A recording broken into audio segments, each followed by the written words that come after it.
hari la jong ha kine kisi menta ga kambangi trai ban yo bam di bor bahalor wan kan ka ai pat ka kam gi trai men talawan ban khang la yang iki du kisuk le ben chẳng mà mê áp lấy nông thao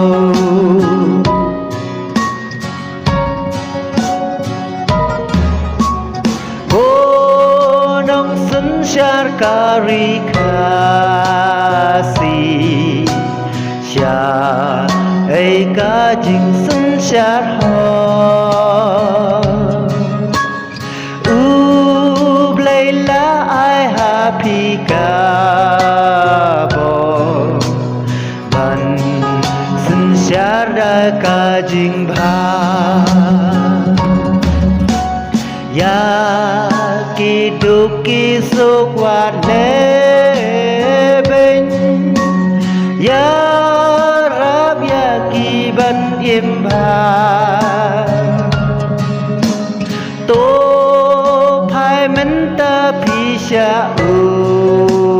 blay wa glad jing ai jong u blay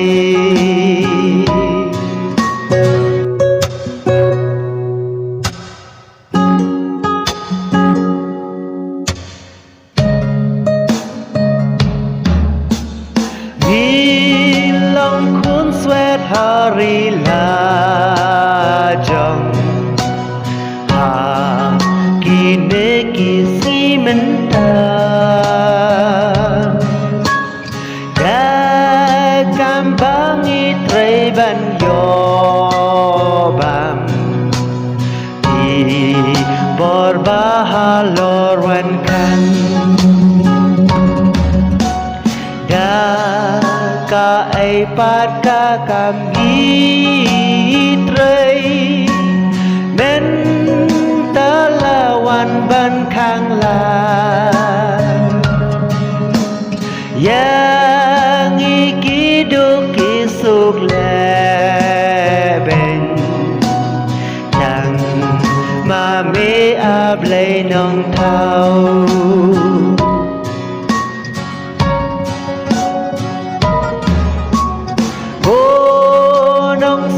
Syarkari kasih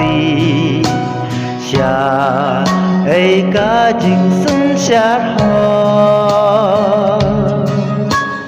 Ublayla ai happy ka bo Ban sun syar da ka jing bha Ya kiduk kisuk wat le ben ya